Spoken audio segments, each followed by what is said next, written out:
Hello mga langga, good afternoon. Magluto tayo ngayon guys ng lunch kasi kagagaling lang natin galing school. Nag-i-school pala ako, charot. Ngayon mag-aalauna na dito, medyo late na yung uwi ko kasi galing akong grocery.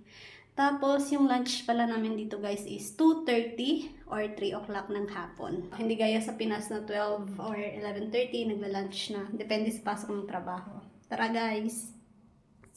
So yun guys, magigisa lang tayo ng sibuyas, bawang, carrots, tsaka green peas. Tapos, isasangag natin tong tira naming kanin. Bawal dito yung magsayang, kaya kailangan makonsumo yan. Pero, hindi pwedeng kagaya kahapon yung kinain namin. Tapos ito, may chicken tayo. Magpiprito tayo ng chicken. Lagyan lang natin guys ng toyo yung chicken. Sakto lang. Yan. Tapos, lemon.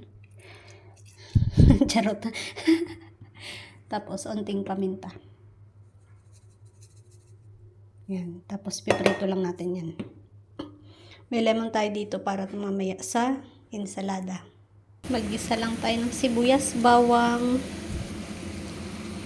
Ayan. Dito ko na rin pala guys pinirito yung egg. Keso. Kasi, kung saan ko siya ginisa. Ayan. Konting egg lang. Lagyan natin guys yung green peas. Nahuli yung carrots kasi hindi pa siya nahiwa. Sabay lang naman yung maluluto.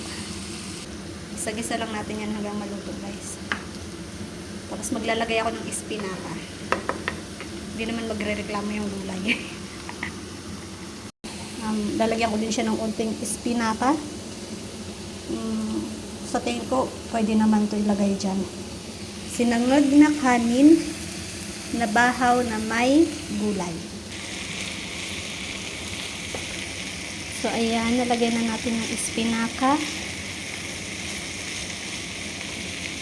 Uy, nahulog. Malinis naman yun. Ayan. Antayin lang natin maluto to. Tapos ilalagay natin dyan sa kanin. Yung leftover food natin, gagawin natin ano.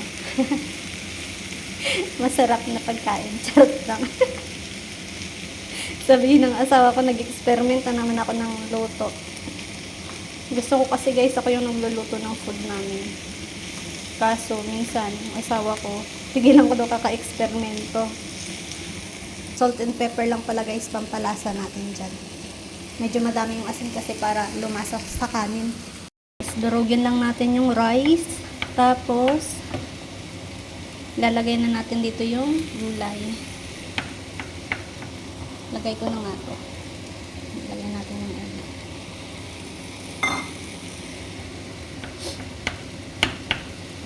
Ganyan lang. Madali ang luto-luto lang. Para ka lang naglalaro. So, yung gulay, ihahalo natin dito sa dinurog na rice na nilagyan ko ng egg. Kaya,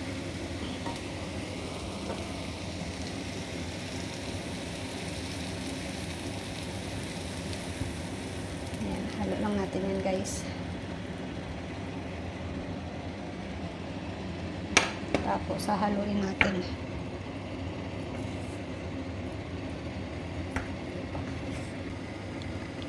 Ito na guys yung ating leftover rice.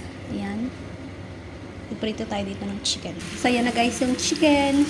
Antayin lang natin maluto yung chicken. Prepare natin yung salad sauce. Yung leftover food din namin yesterday. Lemon. Poco pepper. Oregano. Ayan. Olive oil. Mix lang natin. Yan.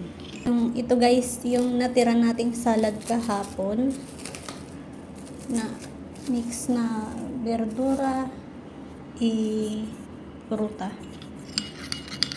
So, lalagay lang natin tong ginawa nating sauce. And then, imimix lang natin siya.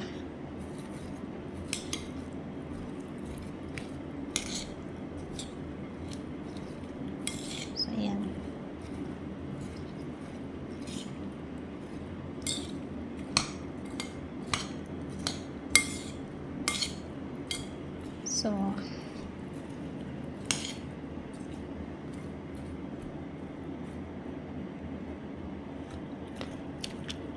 sarap. Ito na yung lunch natin today. Yan. Leftover rice. And leftover ensalada.